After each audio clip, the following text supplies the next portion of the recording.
Could Chris Jericho be about to break the walls down once again? Let's talk about it, Ross Tweddle. There is a lot of talk within WWE currently, according to reports, of a Chris Jericho return. Yeah, it's been reported in The Observer as well that Jericho's contract is up later this year, and the talk about the WWE return has been booting off, some might say, Tom. Some would say He's been that. liking stuff on Instagram as it pertains to like a return to WWE. Look at that, Owen. The like is there. Wow, more work for Owen. That man has liked it there. The thing is, we'll get into that in a little bit. So it's been reported by The Observer that Chris Jericho's contract is up at the tail end of this year. There have been a lot of conversations about him returning to WWE from within WWE. It's also noted that the belief amongst many wrestlers within AEW that he shares a locker room with is Jericho is inevitably going back to WWE. But that could be a return as soon as next year. Yeah, the Royal Rumble in Saudi Arabia is earmarked as a potential date for a Chris Jericho return. If you're going to bring Chris Jericho back and his contract ends this year, and the Royal Rumble seems like the obvious place to do it. If there's one place in the world that loves a golden oldie coming back, it's Saudi Arabia, as we all know. So Meltzer on The Observer said Jericho is actually a really big story, as he says his contract is up at the end of the year or late in the year. There's been certainly lots and lots of talks about WWE, and nobody has officially said anything, nor will they officially say anything, because of course they wouldn't. But this comes during a time where Chris Jericho is taking a, let's be honest, well-relieved, well-deserved absence from AEW. He was very much the guy that just kept appearing on television, and it was that heat that wasn't real proper heat in the sense, oh, they really hate me because my bad guy character's great. And it's like, no, they hate you because they don't want to see you, Chris. They're sick of you. It's not a strange correlation to say that AEW's upturn and just like product in terms of just enjoying the show has gone like, whoa, ever since Chris Jericho was not on the show, because when he would come on, especially the Learning Tree days, and there was stuff before that, arguably as laid back as sort of early 2022, you could argue, that's when his sort of like his usefulness became a little bit more, he's just been on the show because he is Chris Jericho. But the Learning Tree stuff, when he came on, it was just like, oh my God, we need to make it through this minute or so. Oh, he's gone, thank God for that. See you later. It's a far cry from the Chris Jericho that we got when the company began in 2019. He was considered like a real get for the start of the company, like a legendary name, and he became the AEW World Champion as well. A real shrewd move on their part. It was a sense of having somebody that was recognizable to a casual audience that they could see as a world champion, similar to why Jim Ross was calling the matches. You know, something recognizable about the wrestling that would help latch them on and then move that belt onto somebody else. Now, they tried this formula again with Chris Jericho when they made him the Ring of Honor World Champion.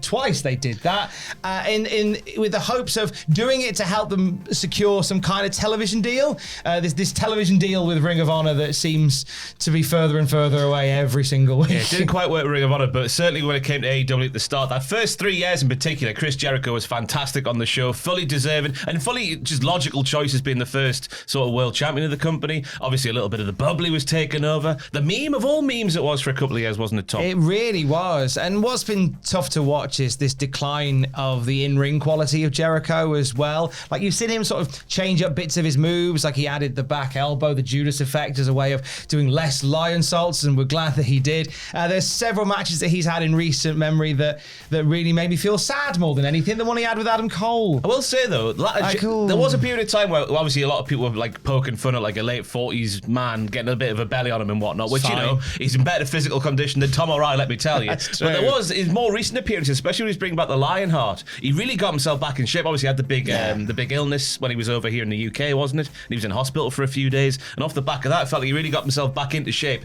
And he was a lot better than he was for a period of time there when he had a little bit of the belly. A little bit of the belly. So he's been away, and as you say, it's hard to ignore the fact that there has been like this little jump in quality of the show because you haven't had these segments devoted to whatever stuff that Jericho is trying to make fetch happen this week. But in terms of whether he comes back, I feel like in terms of in AEW, I think he's done everything he can do. I think that everything that he could possibly help with, work against, it's done. Yeah. And I think now it's time to look at something else, and then therefore the conversation returns to WWE. Chris Jericho spent a massive part of his career as part of that company. I mean, I'm old enough to remember that debut in 1999, interrupting The Rock. Welcome to Raw is Jericho. It felt, to quote the man that beat him for the belt, it was was paradigm shifting when Jericho rocked up on Raw in 1999 as a countdown to the millennium. I was going to say, counted down. When the countdown started weeks before the actual debut, the timing was fantastic. Yeah, he replicated that magic again when they did the cracking the code thing and he turned up to be the opponent of Randy Orton. He reinvented himself a few times in WWE from there, worked with so many people across the roster. He became one of those guys that you could have as a main event talent and work in the middle of the show, at the beginning of the show. The stuff he did with Kevin Owens, the friendship stuff was just fantastic. That was the big thing about his latter AEW run. It just felt like he was throwing ideas at Tony Khan, and Tony Khan was just being like barraged by these ideas. Fine, Chris, we'll let that one on the show. And it was just, it felt like it was appeasing Chris Jericho towards the end. However, you go back to his WWE run, which of course ended in 2018. The Chris Jericho, the Kevin Owens stuff that probably should have main evented WrestleMania 33, the Festival of Friendship, coming off the back of that. It didn't. Obviously, it was on I think it was the second match after Shane and AJ on that card. Chris Jericho and WWE, the reinventing he did was it didn't fail. I mean, Rooty Tooty Booty, that was as low as it got, but he quickly got rid of that. Obviously, the tag team with AJ Styles and the stuff that came after that, it was fantastic. So I think that's the big thing. If he does go back to WWE, hopefully they use him in a role that utilizes him to his strengths and isn't just him getting himself on the show just to pat his own arse, because that's what it felt like in the latter days of AEW. Interestingly, Jericho's return to WWE, it would be the first time that he would have worked in a new regime of WWE, because his entire run was spent under the Vince McMahon era, and now it is the Paul Levesque era. And now, if you read Chris Jericho's book, and if you know anything of sort of the era of like late 90s, early 90s, you know that Chris Jericho and Triple H weren't the closest of friends. And you go, well, is that going to play is that going to cause any issues there? You'll know they didn't always see eye to eye on stuff, but I would say that, you know what, a worst case of that was Triple H and CM Punk, and there they were hugging on WWE Unreal just the other week. And that's the thing, Jericho will grab headlines within the wrestling world if he does make his comeback and get his stuff on TV. There's no way in hell he should be in the main event scene, but there's definitely a scope for Chris Jericho to work with younger guys to build them up and make a name off the back of them beating him. And that's the way it should be at his age. So who do we think then? If this Chris Jericho return is to happen in WWE, who do we see him in there with? He returns as a babyface, doesn't he? I think that's the first thing to say. Chris Jericho comes back, break the walls down, we hear the theme. Maybe he brings back the sparkly scarf. Who knows what's going to happen? Ooh. A little sparkly jacket, a little Christmas tree light-up jacket. It's got to be a heel, someone like Dom. Give him a little feud with Dom. Once Dom sees off AJ Styles, Chris Jericho comes in after the Rumble. Who knows what might happen? I feel like Dom might be a babyface by that point, judging by some of the reactions that he was getting, certainly at Triple Mania, which I know is a different audience, but still, I think even when you look back at WrestleMania, Dom was getting some big babyface pops there, and just generally the love on telly has been pretty strong for him. I think it's one of those feuds where if you bring in Jericho as a face against a heel Dom, I think the crowd will flip him, I'll be perfectly honest. But it's a great one to have. The idea that Jericho can go, hey, I beat your dad up, I'm going to beat you up. It's like a generational feud. I took your dad's mask. Like Maybe they could tag team together. Because that's one thing as well with latter day AEW Jericho. It felt like he was leeching onto people a bit for feuds. Like, who's the hot guy at the time? Oh, Orange Cassidy. I'll have a feud with him. So hopefully that doesn't happen in the... I don't think it will happen in the WWE, to be fair, if he does go back. You've got some potential sort of real charisma standoffs that you could do. Like Chris Jericho and a Jey Uso potentially could be really interesting. I'm always thinking of Jericho as a heel in a lot of these situations. Maybe a face Jericho against Drew McIntyre. Because I don't think that's a match that's... Forgive me if I'm wrong. I don't know. I mean, they may have crossed paths because obviously Drew was a bit further down the totem pole when Jericho was there. But this is a very different Drew McIntyre now. And I feel like that's another one. And I know Drew would have some fun in selling that story as well. Yeah. I mean, one thing we know for sure is when he does go back, and I think he will go back, I'm going to nail my flag to this mast. He's going back. The flag is flying. It's Hall of Fame, isn't it?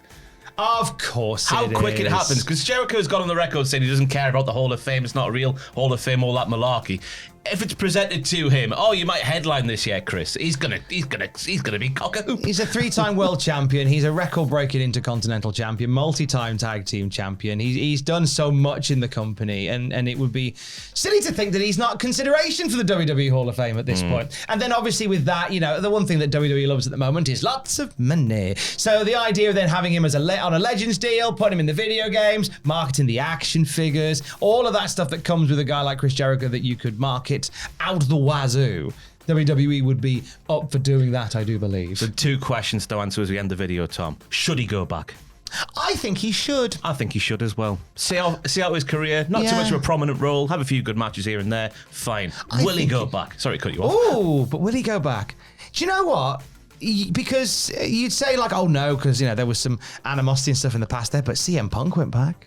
So yeah, I'd say he will. Yeah. I say he will. I think if this contract comes to an end with AEW and they choose not to re-sign him and they kind of think, well, that's it, let's part of the ways, I think get him over there. I think he ends up going back to WWE. I hope it does happen at the Rumble as well, because that's one thing we're lacking in modern day times is like that old boy coming back as a shock return at the Rumble. Yeah, I think that'd be a thing. This would probably be a very different conversation if Jericho was on telly week to week. I think we'd be like, no, we don't want him there. But absence makes the heart grow fonder, and that's what's happened in this situation to an extent.